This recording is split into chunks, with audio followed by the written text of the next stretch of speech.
نحمده ونصلي ونسلم على سيدنا ومولانا محمد رسوله النبي الأمين المكين الحنين الكريم الرؤوف الرحيم. أما بعد، فأعوذ بالله من الشيطان الرجيم. بسم الله الرحمن الرحيم. أما بنعمة ربك فحدث. صدق الله مولانا العظيم.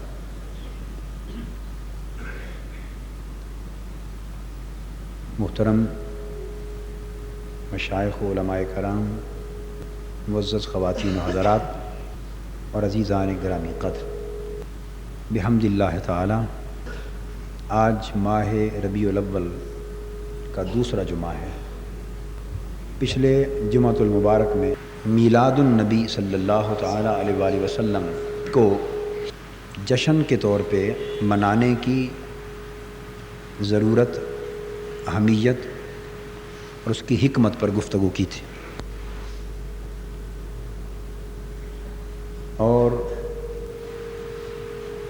اس میں بطور خاص اس مسئلے پہ روشنی ڈالی تھی کہ دینی اعمال کے اندر ایک ہوتی ہے اصل اور ایک ہوتی ہے اس کی ہیئت۔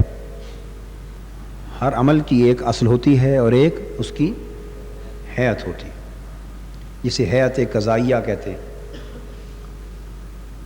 اصل کو ہم وہ بنیادی روح قرار دیتے ہیں جو اس عمل میں کار فرما ہوتی، وہ اس کی اوریجن ہے، اس کی وہ اسپرٹ ہے،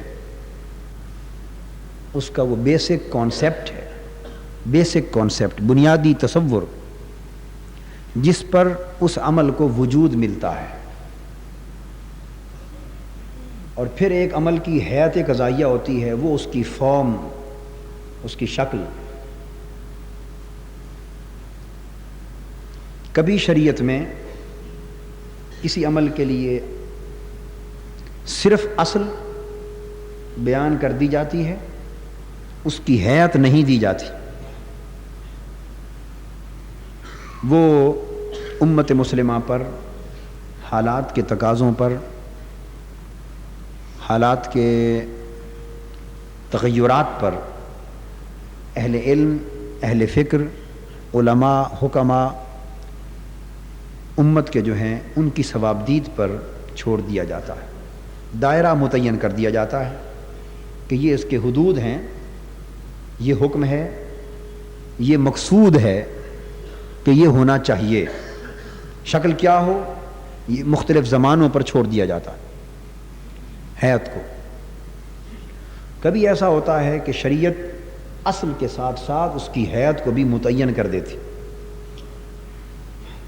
جب کسی عمل کی ہیئت، اس کی فارم وہ بھی متعین کر دی جائے، فکس کر دی جائے، تو اب قیامت تک اسی ہی پر اور اسی ہی طریقے پر عمل کرنا لازم ہو جاتا ہے، اور اس میں تبدیلی کی اجازت پوری امت کو مل کر بھی نہیں ہوتی۔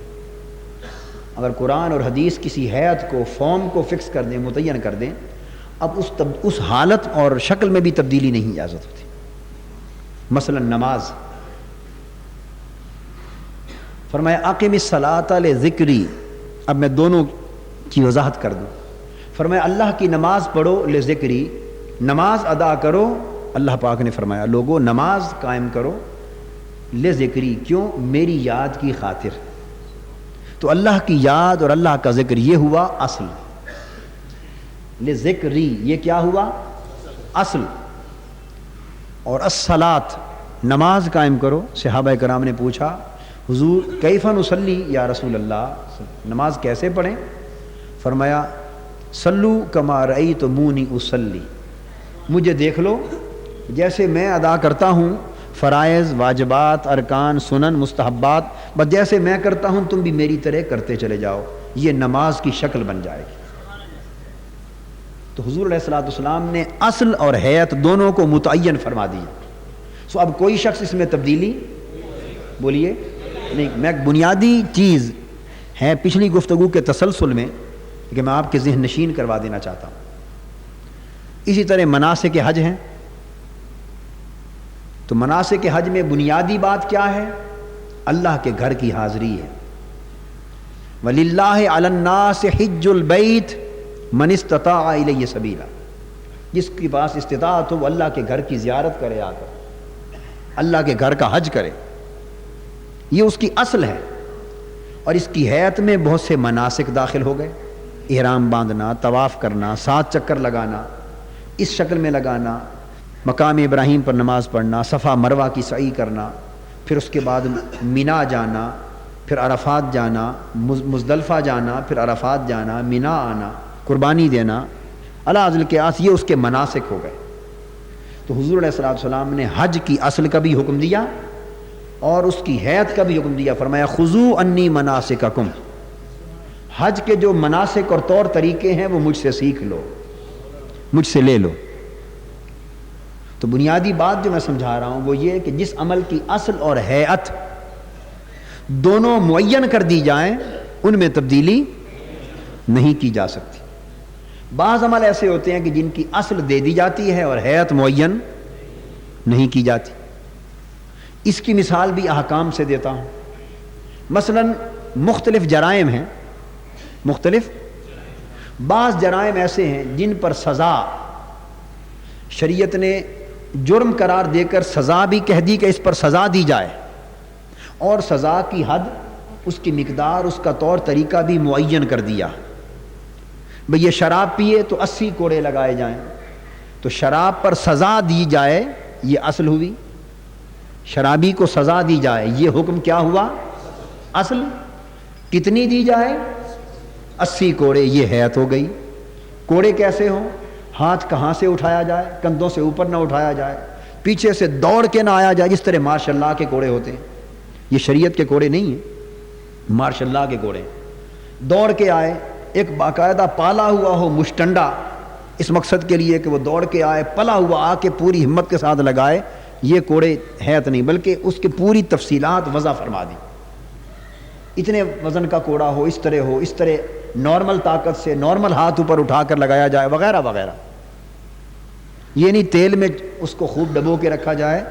حیت معین کر دی، اب اس میں تبدیلی نہیں.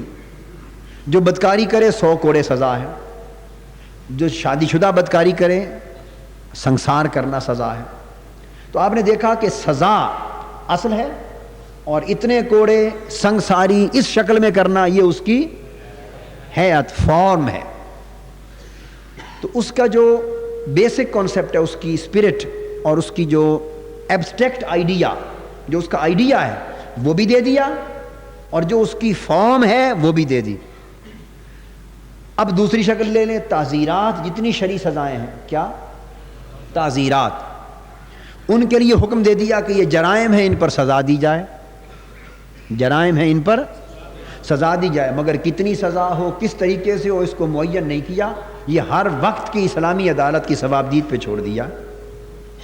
جب وہ جرم زیادہ سنگین ہو جائے تو شدید تر کر لو سزا. جب اس کی گریوٹی، سنگینی کم ہو جائے تو سزا کم کر سکتے ہو. تو مقدار اور طریقہ رد و بدل کرتے رہنے کا، مختلف زمانوں میں تبدیل کرتے رہنے کا اختیار دے دیا، مگر بنیادی تصور کہ یہ جرم ہے اور سزا ہوگی یہ قائم کر دیا.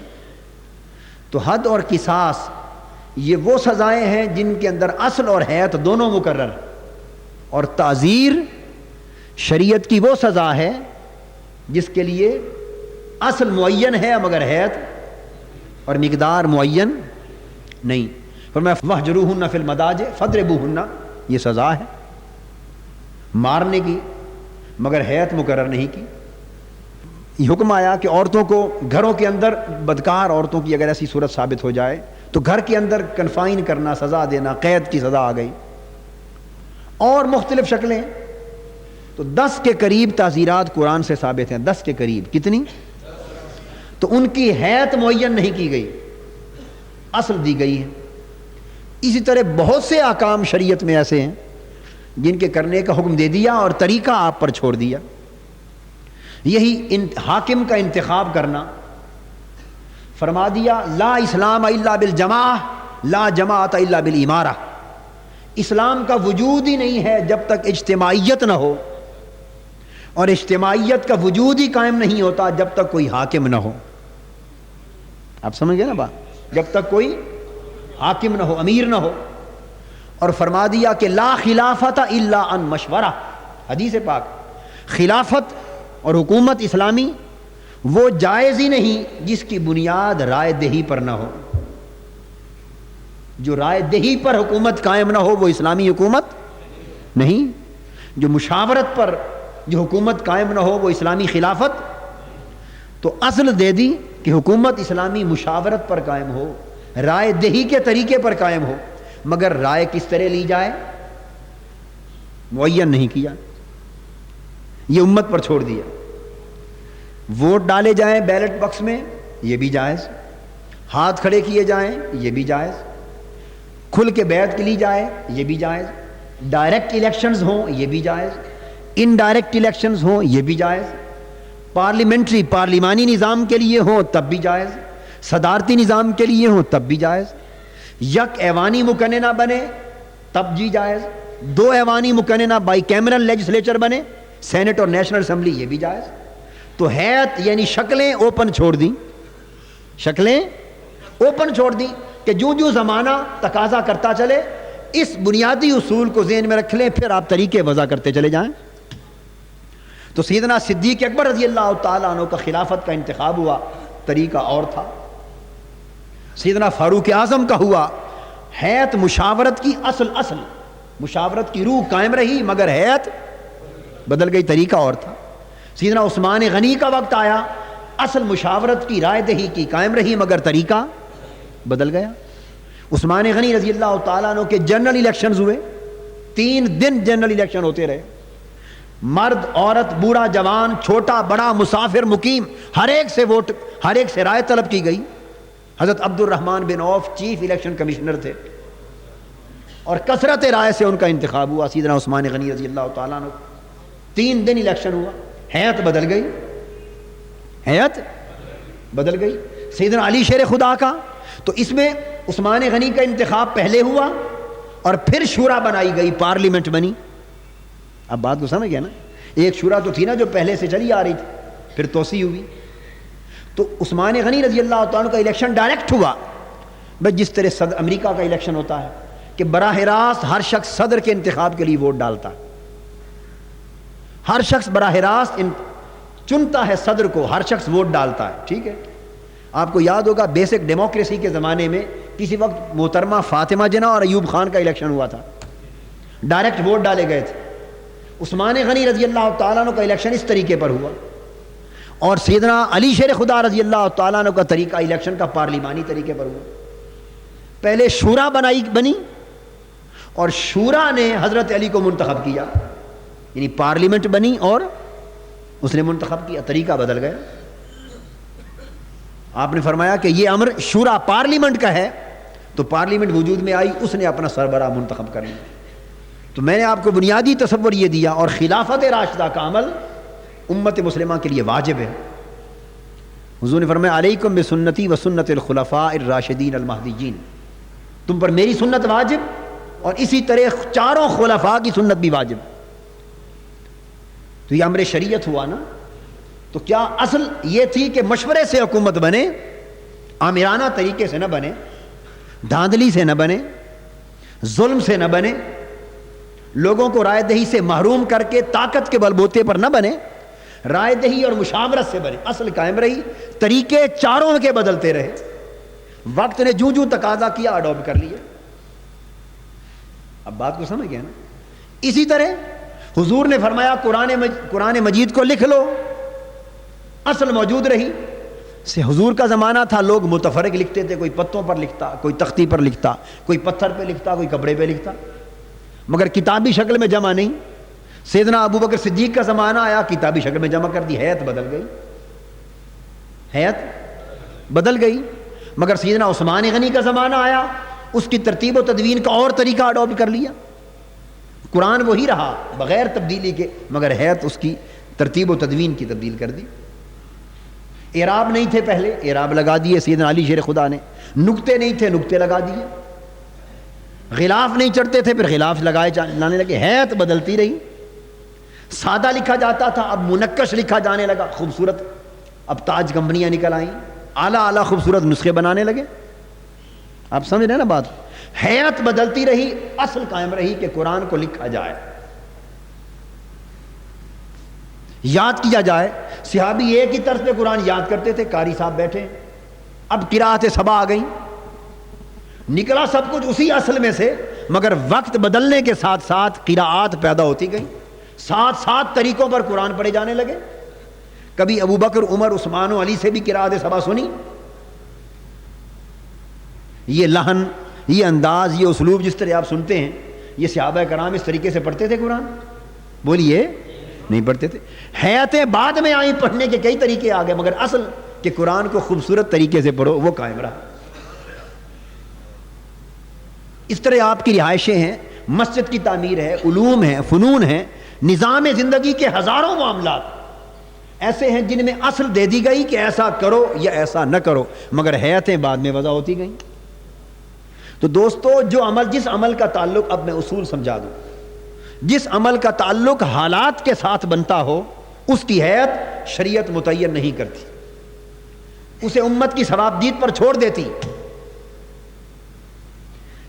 اور جس پر حالات اثر انداز نہ ہونے والے ہوں اس کی حیت معین کر دی جاتی۔ اب نماز روزہ ہے، حالات جو بھی بدلتے رہیں تو کیا طریقہ نماز کا بدلنے کی کوئی ضرورت ہے؟ نہیں ہے، مگر حضور کے میلاد کی خوشی ہے، اس کا تعلق خوشیوں سے ہے، تقاریب سے ہے، فنکشنز کے ساتھ ہے۔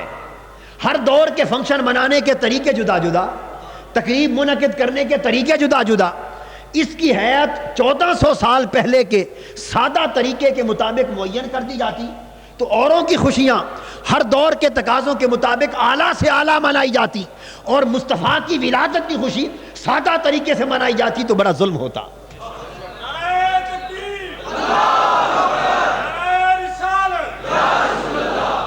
اس لیے حضور کی ولادت پر خوشی کا تصور دے دیا، ولادت پر خوشی کا تصور دے دیا، اور امت مسلمہ کے حال پہ چھوڑ دیا کہ صحابہ اپنے زمانے کے طریقے سے منائیں، تابعین اپنے زمانے کے طریقے سے منائیں، اگلی نسلیں اپنے زمانے کے طریقے سے منائیں، اور جب پاکستان کا دن منایا جائے، یوم آزادی منایا جائے، تو پاکستان کی تخلیق پہ جب 21 توپوں کی سلامی کا وقت آئے، تو جب وہ زمانہ آئے تو میرے مصطفیٰ کی ولادت تم بھی 41 توپوں کی سلامی سے منایا کرو۔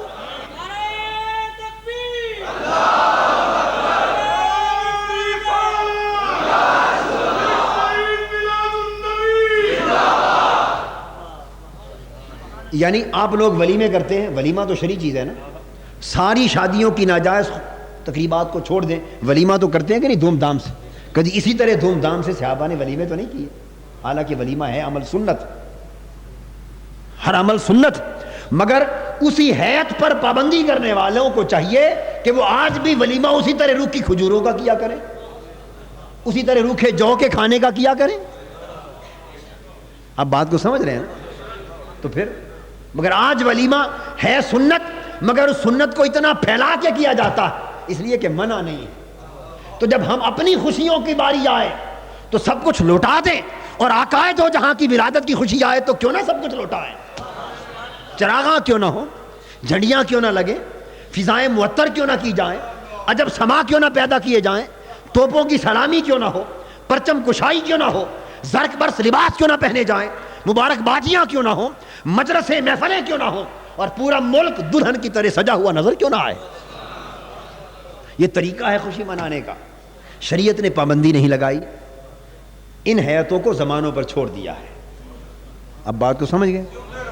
اس حوالے سے آج میں کئی صدیاں پہلے تاریخ اسلام میں دو موضوع ہیں، ایک تو یہ کہ پورے عالم اسلام میں کس طرح منایا جاتا تھا میلاد پاک، پورے عالم اسلام میں، یہ موضوع تو طویل ہو جائے گا کہ کن کن ملکوں کا ذکر کروں، سینکڑوں ممالک اور طویل تاریخ، میں آج کی گفتگو کو محصور کر رہا ہوں، کنفائن اور پابند کر رہا ہوں صرف مکہ اور مدینہ تک، کہ اہل مکہ کس طرح میلاد مناتے تھے صدیوں میں، وہ طریقہ دیکھنا ہے۔ مکہ معظمہ میں 1917-16 کے زمانے میں ایک رسالہ، ایک اخبار نکلتا تھا، القبلہ۔ ترکوں کا زمانہ تھا، کس زمانے کی بات؟ آج سے 63-70 سال پہلے کی بات کر رہا ہوں، سعودی حکومت سے پہلے 1917 کا شمارہ اس وقت حوالہ دیا گیا، اس میں معلوم نہیں کب سے نکلا اور کتنی مدت چلتا رہا، مگر اس زمانے القبلہ نام سے مکہ مکرمہ کا ایک اخبار نکلتا تھا۔ اس اخبار نے ایک سال 1917 کی تقریب میلاد النبی کی جس طرح منائی گئی اس کی روداد چھاپی۔ ہر سال اسی طرح منائی جاتی تھی، ہر سال منائی اسی طرح جاتی تھی، مگر جس اخبار کا حوالہ میں دے رہا ہوں وہ 1917 کی تقریب میلاد کا بیان، اس کا اردو میں خلاصہ اخبار پاکستان میں اسی زمانے میں ایک اخبار نکلتا تھا لاہور میں، طریقت، کسی کو یاد ہے؟ یہ سب نئے زمانوں کے لوگ ہیں، یعنی 80 سال پرانا کوئی شخص نہیں جس کی یادداشت آپ کو یاد ہے؟ طریقت نام کا نکلتا تھا اخبار لاہور میں۔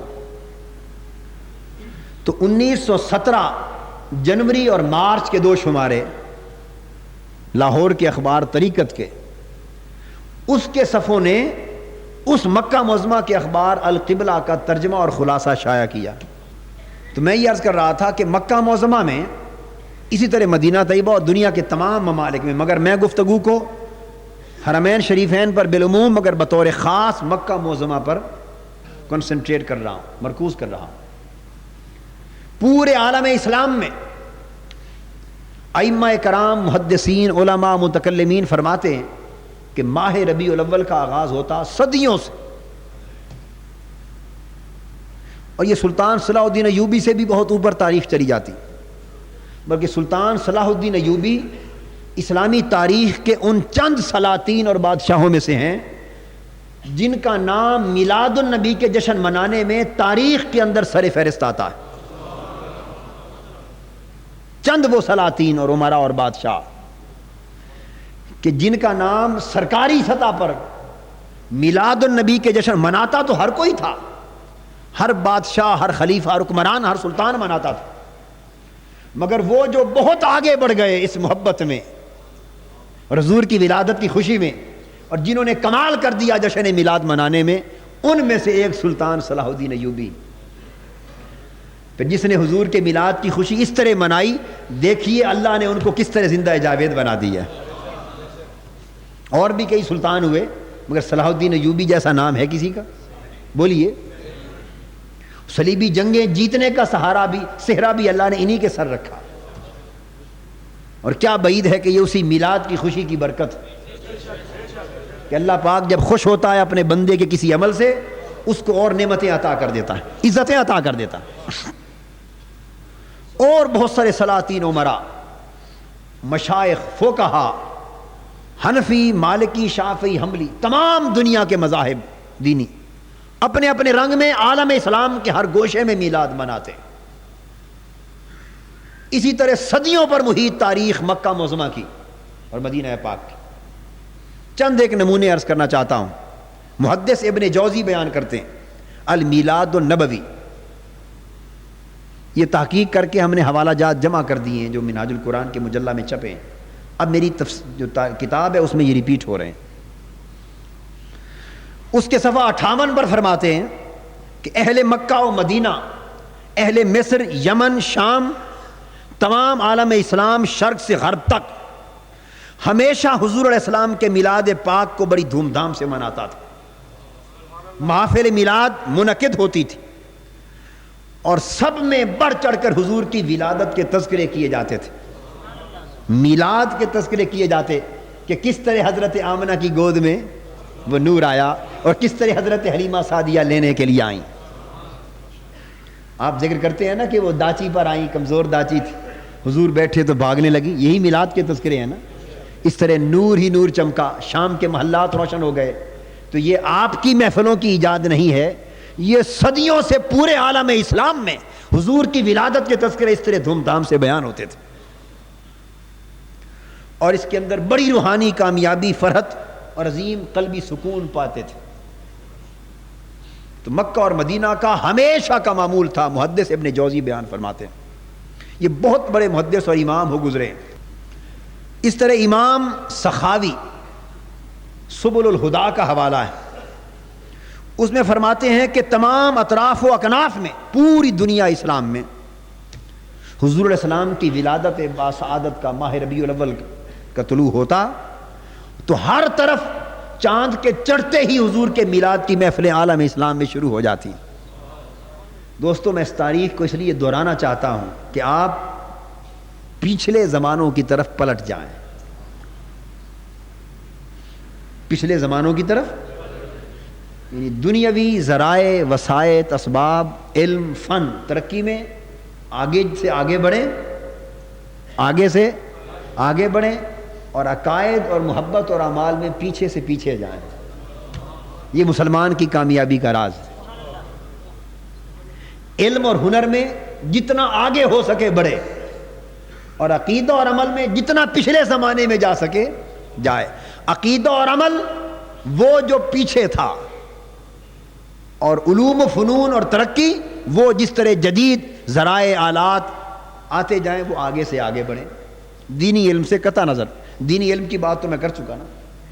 دینی علم وہ معتبر جو پیچھے تھا، دنیاوی علم وہ معتبر جو آگے ہے. اب بات کو سمجھ رہے ہیں نا؟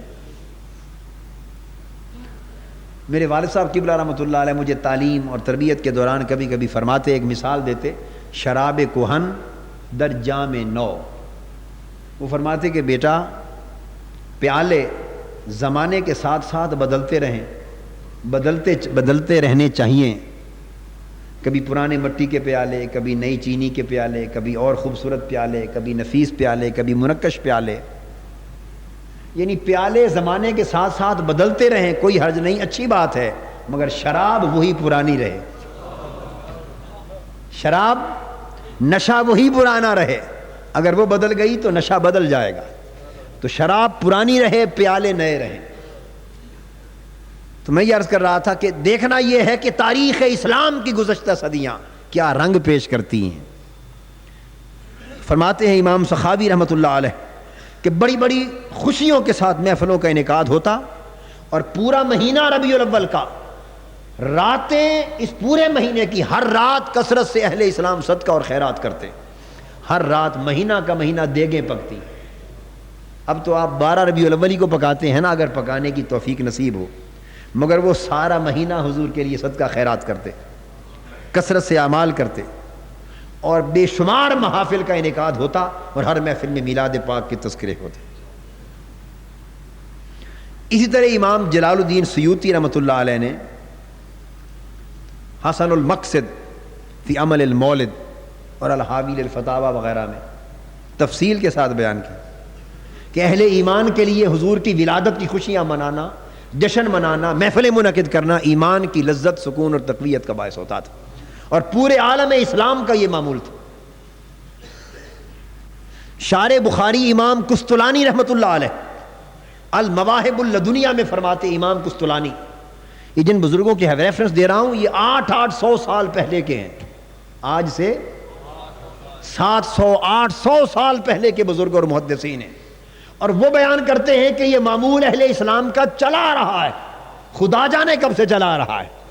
تو 700-800 سال پہلے کے محدث اور امام اپنے زمانے میں لکھتے ہوئے کہتے ہیں کہ پورے عالم اسلام کا یہ معمول مدتوں سے چلا آ رہا ہے، جس کا مطلب یہ ہوا کہ میلاد پاک کے جشنوں کی یہ تاریخ خدا جانے 1100 سال کتنی پرانی ہے، اس کا کوئی اندازہ نہیں لگایا جا سکتا. اس طرح کے جشن کی تاریخ صحابہ تابعین کے زمانے کے اپنے طریقے تھے، وہ بھی روزے رکھتے، نوافل پڑھتے، صدقہ خیرات کرتے. حضور نے خود اپنا میلاد منایا، کھانا پکایا، سب کو بلا کے صدقہ خیرات کیا اپنی ولادت کے دن.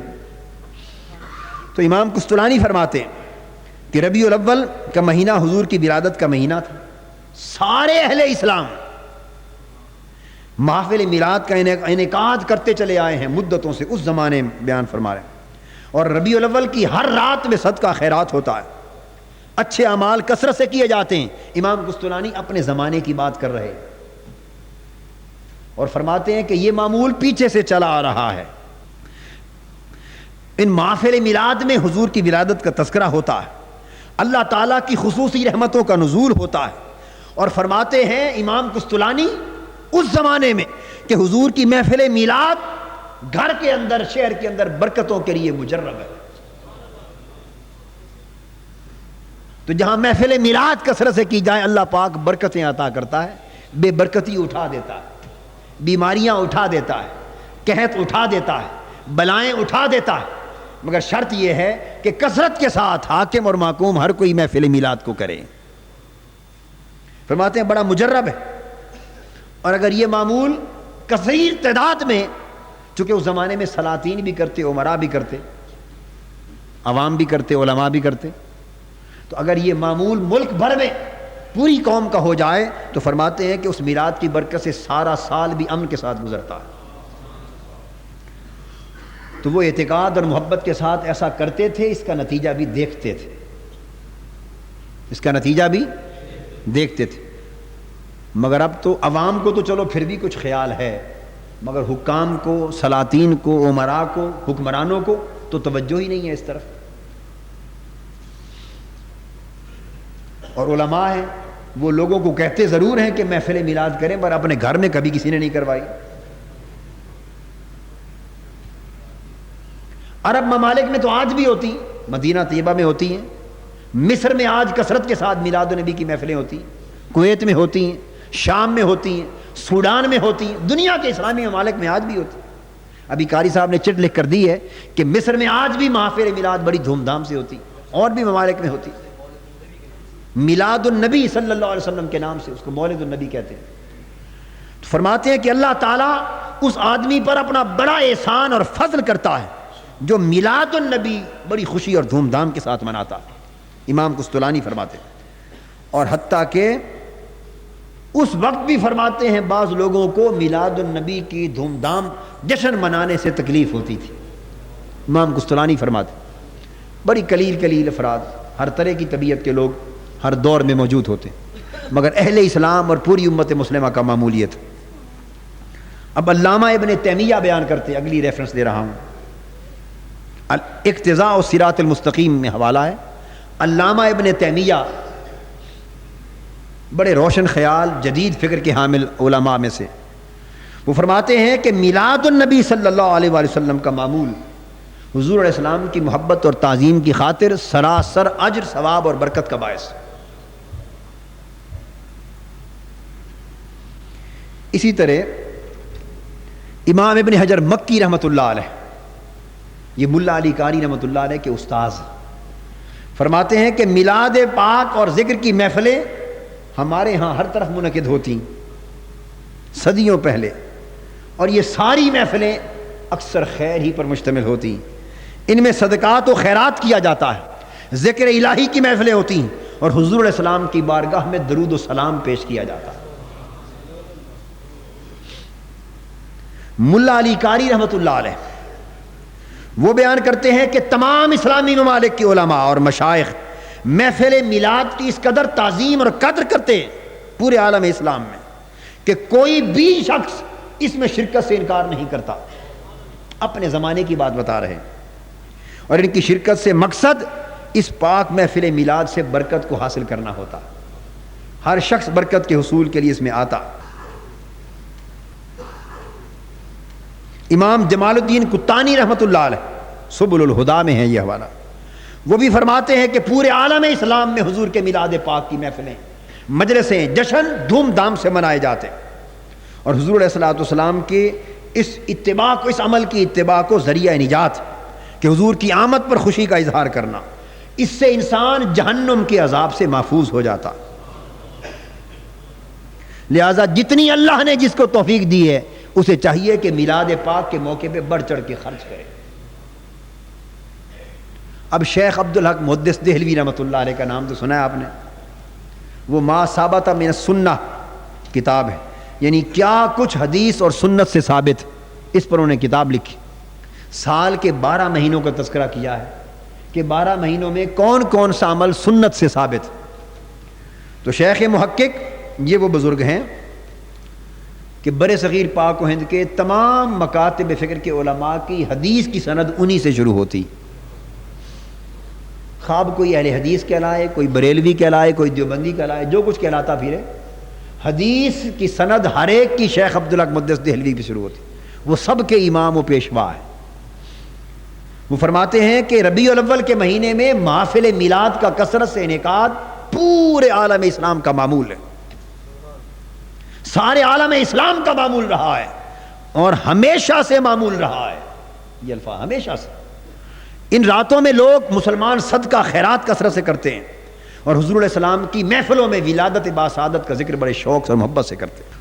اور شاہ عبدالحق محدث دہلوی رحمۃ اللہ علیہ نے اپنی کتاب اخبار الاخیار میں ایک اور بڑے پتے کی بات لکھی۔ اخبار الاخیار ان کی ایک کتاب ہے جس میں شیخ عبدالحق محدث دہلوی نے اولیاء کرام کا ذکر کیا ہے۔ کن کا؟ اولیاء کرام کا تذکرہ کیا ہے۔ بڑے بڑے اکابر اولیاء اللہ کے تذکرے اور سوانے لکھے اور لکھ کر آخر میں اپنے حالات زندگی بھی خود لکھے۔ اور یہ وہ بزرگ ہیں جن کو ہر پیر کی رات تہجد کے بعد جاگتے ہوئے حضور کی کچہری کی حاضری نصیب ہوتی تھی۔ ہر پیر کی رات حضور علیہ السلام کی بارگاہ میں اور کچہری میں حاضری نصیب ہوتی تھی۔ یہ وہ شیخ محقق۔ وہ اخبار الاخیار میں فرماتے ہیں اولیاء کرام کا ذکر لکھنے کے بعد فرماتے ہیں کہ اب مناسب تو نہیں کہ انسان اپنے حالات لکھے، مگر اولیاء کے ذکر کے ساتھ اپنا ذکر اس لیے لکھ رہا ہوں جیسے اصحاب کہف کا کتا اصحاب کہف کے ساتھ تھا، اس تعلق سے وہ بھی بخشا گیا، شاید اولیاء کے تعلق سے میرا ذکر بھی قبول ہو جائے۔ یہ نسبتیں ہوتی تھیں ان کے ذہنوں میں، نسبتیں۔ اپنے حالات لکھ کر فرماتے ہیں حضرت شیخ عبدالحق محدث دہلوی علیہ رحمت، فرماتے ہیں کہ باری تعالیٰ مجھے علم ہے کہ میرا کوئی عمل اس قابل نہیں جو تیری بارگاہ میں قبول ہو سکے، میرا کوئی عمل تیری بارگاہ میں شرف قبولیت پانے کے لائق نہیں، کسی عمل پر میں اپنا بھروسہ تکیہ نہیں کر سکتا، عمل تو عمل رہے میرے کسی عمل میں حسن نیت ہی نہیں۔ اتنے اکابر اولیاء اللہ اور تواضع انکساری کا یہ حال ہے کہ میرے کسی عمل میں کوئی نیت ہی اچھی نہیں ہے کہ میں اس پر بھروسہ کر سکوں، اس لیے پریشان ہوں کہ تیری بارگاہ میں چہرہ کس طرح دکھاؤں اور کن اعمال کی پونجی لے کر تیری بارگاہ میں حاضر ہوں، مگر اے اللہ ایک عمل میرے دفتر میں ایسا ہے جو تیری بارگاہ میں پیش کرنے کے قابل،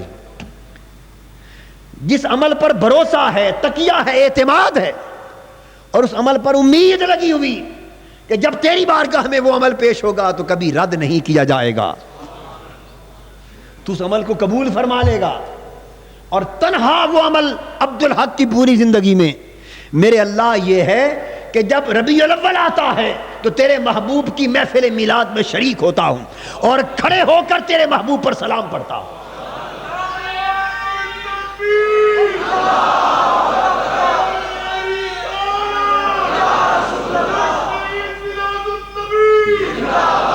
محفل تیرے محبوب کے میلاد کی محفل میں شریک ہوتا ہوں اور دست بستہ تعظیماً کھڑے ہو کر تیرے محبوب پر ہدیہ درود و سلام پیش کرتا ہوں۔ سارے اعمال سے مایوسی ہے پر میں باری تعالیٰ یہ عمل تیرے محبوب کی محبت کی نسبت رکھتا ہے، یہ عمل تیرے محبوب کی تعظیم کی نسبت رکھتا ہے، یہ عمل تیرے محبوب کے احترام کی نسبت رکھتا ہے۔ خیال ہے کہ شاید ہر عمل رد ہو جائے مگر جو عمل تیرے محبوب کی محبت پہ سرزد ہوا کبھی رد نہیں ہوگا، بس اس امید پہ بیٹھا ہوں کہ شاید بخشا جاؤ۔ یہ اندازہ کر لیں کہ محفل میلاد کی قدر و منزلت اور تعظیم کتنی ہوتی تھی اولیاء اللہ ائمہ اور محدثین کی نگاہ میں۔ یہ تو تھے شیخ عبدالحق محدث دہلوی۔ یہ میں اس لیے بھی بتا رہا ہوں کہ بعض اوقات ذہنوں میں یہ خیال آ سکتا ہے اگر تاریخ سے انسان واقف نہ ہو، اسلام کی پوری تاریخ سے شناسائی نہ ہو، تو بعض اوقات خیال آ سکتا ہے تو یہ جو محفل میلاد ہوتی ہے، جلوس ہوتے ہیں، جشن ہوتے ہیں، کیا ہم ہی نے تو نہیں شروع کیے؟ کہ پاکستان ہندوستان ہی کی پیداوار ہے، اور ملکوں میں بھی ہوتا ہے یا نہیں ہوتا؟ میں کویت کے عربوں میں خود محفل میلاد میں شرکت کر کے آیا ہوں، اور کس طرح جھوم جھوم کے وہ محفل میلاد میں میلاد پاک پڑھتے، نعت خوانی کرتے، میں اس کا بیان نہیں کر سکتا۔ تو میں یہ عرض کر رہا تھا کہ یہ بر صغیر پاک و ہند کی پیداوار نہیں، یہ تو عربوں سے ادھر آیا ہے، تصور عربوں سے، اور مکہ مدینہ سے ادھر آیا ہے، مرکز مکہ و مدینہ تھا۔ تو شاہ ولی اللہ محدث دہلوی رحمۃ اللہ علیہ فرماتے ہیں یہ بھی اسی طرح تمام مکاتب فکر اور مسالک کے امام و پیشوا ہے۔ ان کی شخصیت وہ شخصیت ہے کہ کوئی ان کے سامنے سے سر نہیں اٹھا سکتا، علمی تبحر، علمی ثقافت ان کی مسلم ہے۔ شاہ ولی اللہ محدث دہلوی فیوض الحرمین ان کی کتاب، اس میں فرماتے کہ میں خود مکہ معظمہ میں ایک روز حضور علیہ السلام کی میلاد پاک کی محفل میں شریک تھا۔ مکہ معظمہ میں محفل میلاد ہو رہی تھی، یہ میلاد پاک کا دن تھا ربیع الاول کا، اس میں شریک تھا، اور حضور کی بارگاہ میں نعت اور درود و سلام کے ہدیے پیش ہو رہے تھے، اور حضور کی ولادت باسعادت کے واقعات بیان ہو رہے تھے۔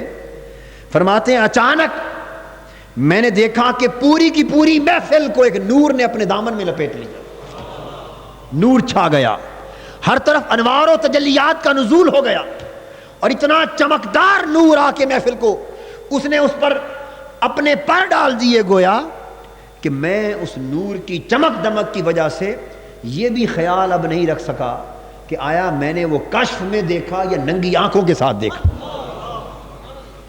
مطلب نور کی چمک دمک اتنی تھی کہ اب یہ بھی یاد نہیں کہ آیا میں نے دل کی آنکھ سے وہ دیکھا یا سر کی آنکھ سے دیکھا، اتنا روشن تھا وہ نور، پوری محفل اس نور میں لپٹ گئی۔ فرماتے ہیں کہ میں نے غور کیا، اللہ کی بارگاہ میں توجہ کی کہ یہ حقیقت مجھ پر منکشف ہو کہ یہ نور کیا تھا۔ تو شاہ ولی اللہ محدث دہلوی فرماتے ہیں کہ مجھ پر یہ حقیقت منکشف کی گئی کہ یہ ان فرشتوں کا نور ہے جو ایسی محفلوں کے لیے اتارے جاتے ہیں۔ جیسی محفل میلاد منعقد ہوتی ہیں تو ملائکہ اہتمام کے ساتھ اترتے ہیں، اور جب اترتے ہیں اور اس محفل میں باقی شرکاء کے ساتھ مل کے بیٹھتے ہیں تو نور ہر سمت پھیل جاتا۔ ہم نابینا لوگ ہیں، نہیں دیکھتے، جو بینا ہے وہ دیکھتے ہیں۔ اور ساتھ ہی ساتھ فرماتے میں نے دیکھا کہ ملائکہ کے نور کے ساتھ اللہ تعالیٰ کے انوار رحمت کا نور بھی شامل تھا، اللہ کی رحمت بھی اتر رہی تھی، اس کا نور اور فرشتوں کا نور دونوں مل گئے تھے، اس لیے چمک بہت بڑھ گئی۔ شاہ ولی اللہ محدث دہلوی فرماتے پھر یہی حال ان کے صاحبزادے شاہ عبدالعزیز محدث دہلوی، وہ بھی محفل میلاد منعقد کروانے والے، بیان کرنے والے، شاہ رفیع الدین محدث دہلوی، پھر ان کے بیٹے شاہ محمد اسحاق دہلوی، یہ سب حضور کی محفل میلاد کے معمولات رکھنے والے لوگ تھے۔ سمجھ گئے آپ؟ سب معمول رکھنے والے لوگ تھے، یہ تو ان کی اولاد۔ اب حضرت شاہ ولی اللہ محدث دہلوی کے والد گرامی شاہ عبد الرحیم دہلوی رحمۃ اللہ علیہ، حضرت شاہ ولی اللہ خود فرماتے ہیں الدر الثمین میں، اپنی کتاب الدر الثمین میں فرماتے ہیں کہ میرے والد گرامی حضرت شاہ عبد الرحیم دہلوی رحمۃ اللہ علیہ، ان کا بھی معمول تھا کہ ہر سال حضور کے میلاد پاک کی خوشی مناتے، اور حضور کے میلاد کے موقع پر کھانا پکا کر لوگوں میں تقسیم کرتے خوشی سے۔ فرماتے ہیں ایک سال ان کے والد گرامی فرماتے ہیں کہ میں ایک سال گھر میں پیسے نہ تھے، یہ اب ان لوگوں کے لیے ہے جو مالی استطاعت زیادہ نہیں رکھتے، محفلیں منعقد نہیں کر سکتے، کھانے نہیں پکا سکتے، جو غریب سے غریب تر لوگ ہیں ان کے لیے سبق۔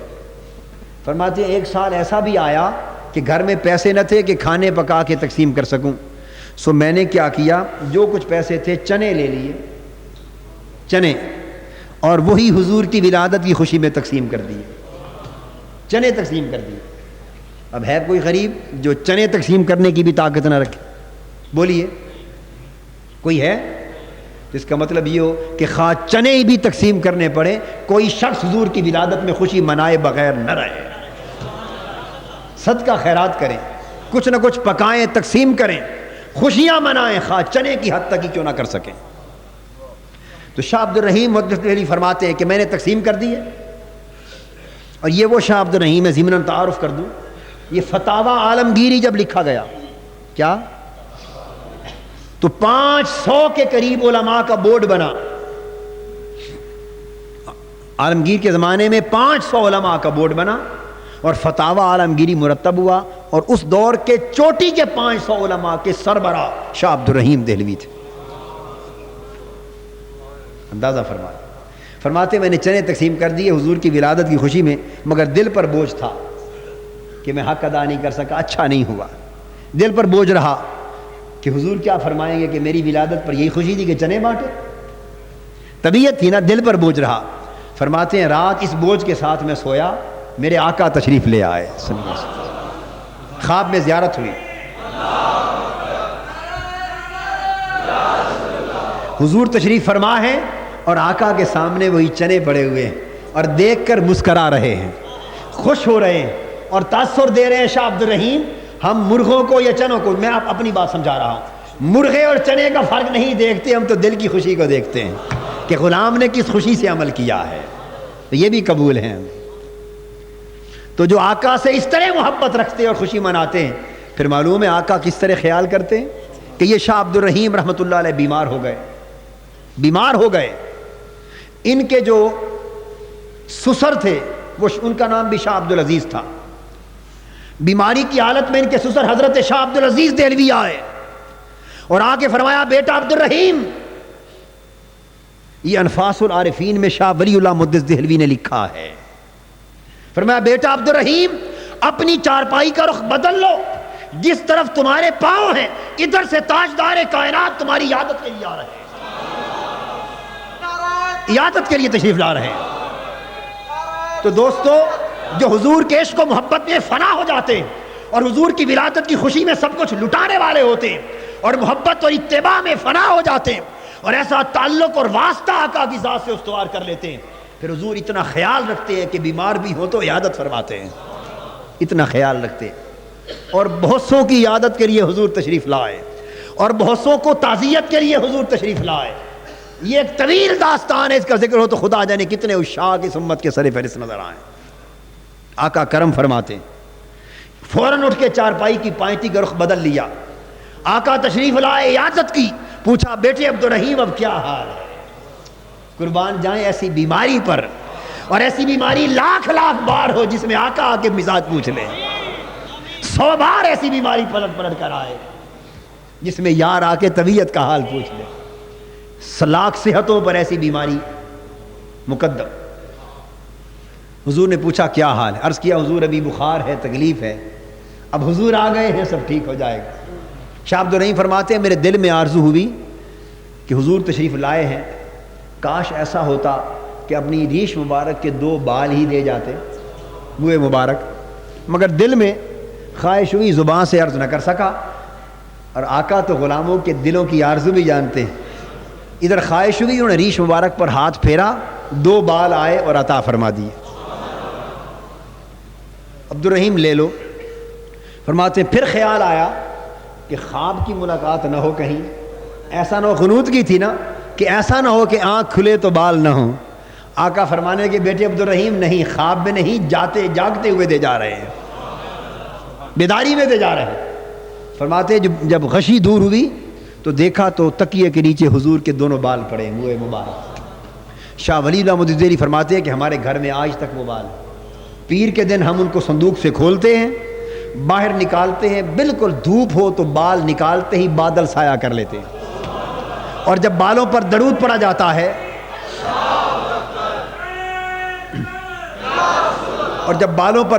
جاتا ہے تو 2 کنڈل والے بال ہیں، چمٹے ہوئے ہیں، درود پڑھتے ہیں تو دونوں میں حرکت پیدا ہو جاتی ہے.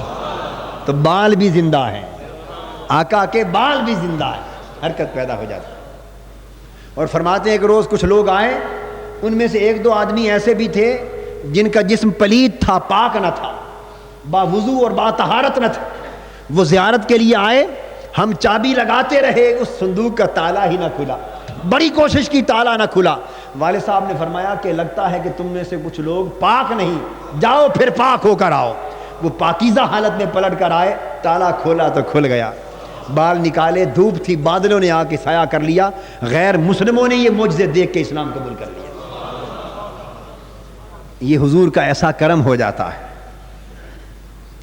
تو حاجی امداد اللہ مہاجر مکی رحمۃ اللہ علیہ کا بھی قول، ان سے پوچھا گیا میلاد پاک کی محفل کے بارے میں، فرمانے لگے سارے دلائل ایک طرف، فیصلہ ہفت مسئلہ میں، سب دلائل ایک طرف، میرے لیے تو مکہ اور مدینہ کے لوگوں کا عمل کافی ہے کہ حضور کے شہر کے لوگ ہمیشہ میلاد مناتے چلے آ رہے ہیں، میں بھی مناتا ہوں، اس میں لذت پاتا ہوں، کیف پاتا ہوں، قیام کرتا ہوں۔ علی ھذا القیاس بہت سے علماء اکابر محدثین اس کو بیان کرتے رہے۔ اور مکہ معظمہ میں میلاد النبی کے جشن کا طریقہ کیا تھا؟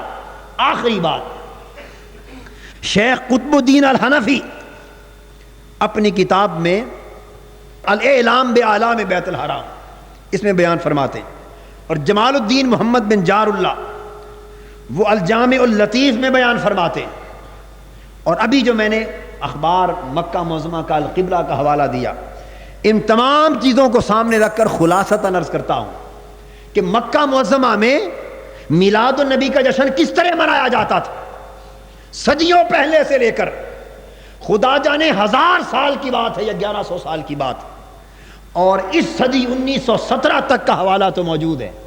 پھر سعودی حکومت آ گئی، انہوں نے ان طریقوں کو ختم کر دیا، اب لوگ گھروں کے اندر چھپ چھپ کے مناتے ہیں۔ تو کس طرح منایا جاتا تھا جشن میلاد؟ ان کتابوں سے ثابت کہ 11 ربیع الاول کو جب مغرب کی نماز کا وقت ہوتا، کس کا؟ عصر کی نماز کے بعد، مغرب کی اذان کے وقت 11 ربیع الاول کو اذان ہوتی، 21 توپوں کی سلامی حضور کی ولادت پر دی جاتی مکہ معظمہ میں، جو محلہ جہاد کا قلعہ تھا ترکیوں کا، 21 توپیں 11 ربیع الاول کی مغرب کے وقت چلائی جاتی، 21 توپیں عشاء کی نماز پر چلائی جاتی، 21-12 ربیع الاول کی فجر پہ چلائی جاتی، 21-12 کی ظہر پر چلائی جاتی، 21-12 کی عصر پہ چلائی جاتی۔ 11 ربیع الاول کی مغرب سے لے کر 12 کی عصر تک پانچوں نمازوں پر 21 توپوں کی سلامی ہوتی۔ یہ مکہ معظمہ کا جشن میلاد تھا۔ اور ان کتابوں رسالوں میں آتا ہے کہ بھئی مٹھائیوں کی دکانیں سجتی، اسے یوم مولد رسول اللہ کہا جاتا، اور کہتے ہوا عید و مولد رسول اللہ، یہ حضور کی ولادت کی عید کا دن ہے۔ اور اہل مکہ جلیبیاں بڑی شوق سے خرید کے کھاتے، اس دن دکانداروں کی جلیبیاں بڑی بکتی، یہ پیار کی باتیں ہیں نا، تحفے دیتے ہیں جی۔ اور پھر 11 ربیع الاول کی شام جب ہوتی، علماء، شرفاء، مشائخ، فقہا، مفتی، قاضی، فوجوں کے کمانڈر، گورنر، سلاطین امراء سب جمع ہو جاتے، زرق برق لباس پہن کر، اور درود و سلام کی محفل سجاتے ہوئے حرم کعبہ سے چل کر، فانوس اٹھا کر، مشل بردار جلوس اٹھا کر، لالٹین جلا کر، چراغ جلا کر، جلوس کی شکل میں حضور کے میلاد کے مکان پر تشریف لے جاتے۔ محلہ بنی ہاشم میں حضور کا جو مولد ہے، مکان ہے ولادت رسول کا، حضرت مائی آمنہ کی گود میں جہاں میرے آقا کی ولادت ہوئی، اور جہاں سے حضرت دائی حلیمہ نے آ کے حضور کو اٹھایا، اس گلی میں جاتے، دست بستہ محفل میلاد ہوتی، وہاں نعت خوانی ہوتی، خطابات ہوتے، ولادت کے تذکرے ہوتے، درود و سلام کی محفلیں ہوتی، اور ایک ایک شخص آگے بڑھ کے حضور کی ولادت کی جگہ کی زیارت کرتا۔ اور ہر طرف مکہ معظمہ میں، ان دونوں طرف شہروں میں چراغ جلائے جاتے، روشنیاں کی جاتی، ہر طرف عجیب نظارے ہوتے، اتربیس فضائیں ہوتی، اور اس طرح پلٹ کر دیر سے واپس آتے، پھر عشاء کی نماز پڑھ کے خانہ کعبہ کے اندر، اس وقت جہاں حنفیوں کا مصلی تھا، اس کے پیچھے دریاں قالین بچھائے ہوئے ہوتے تھے، اور پھر عشاء کے بعد 12 کی رات محفل میلاد شروع ہو جاتی، اور علماء فرماتے ہیں کہ پچھلی رات 2 بجے تک محفل میلاد رہتی، اور ایسا کیف ہوتا، سرور ہوتا کہ وجد ہوتے، لوگ بحال ہوتے، محبت حضور علیہ السلام کی ولادت کی خوشی میں۔ اس انداز کے ساتھ جشن منائے جاتے، اس دن کچہریوں کو چھٹی ہوتی، دفاتر کو چھٹی ہوتی، اس دھوم دھام کے ساتھ جشن ہوتے، پھر دستار بندیاں کرائی جاتی، علماء کو جبے پہنائے جاتے، اور آقا دو جہاں کی ولادت باسعادت کے جشن کا حق ادا کیا جاتا ہے۔ یہ معمول 1917 تک رہا، اور یہ تو اہل مکہ کا معمول تھا، خدا جانے باقی عالم اسلام کی دھوم دھام کا عالم اور کیا ہوگا۔ تو حاضرین محترم، میری ایک دلی آرزو ہے، میں چاہتا ہوں کہ مکہ معظمہ کی وہ تاریخ پھر دہرائی جائے، مکہ معظمہ کی تاریخ پھر دہرائی جائے۔ میں نے پچھلے جمعہ پر بھی بات کی تھی، آج پھر اس بات کو دہرا رہا ہوں۔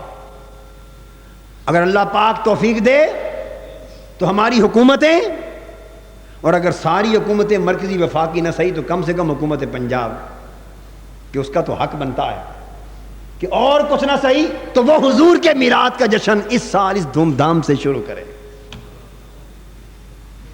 چلو 5 نمازوں پر ہر بار 21، تو میں نے تو آپ کو مکہ معظمہ کا عمل بتا دیا، صدیوں کا عمل خانہ کعبہ کا بتا دیا۔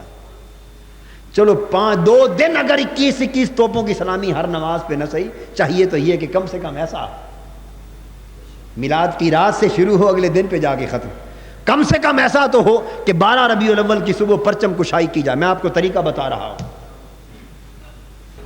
12 ربیع الاول کو صبح جس طرح حکومت پاکستان یوم پاکستان اور یوم آزادی کے موقع پر صدر مملکت یا سربراہان آ کے پرچم کشائی کرتے ہیں، جب ولادت النبی کا دن 12 ربیع الاول آئے تو سربراہان یہ حکمران جو بھی ہیں، وفاقی معاملہ ہو تو صدر، صوبائی معاملہ ہو تو وزیر اعلیٰ، وہ آ کے خاص مقام پہ حضور کی ولادت کی خوشی میں پرچم کشائی کرے،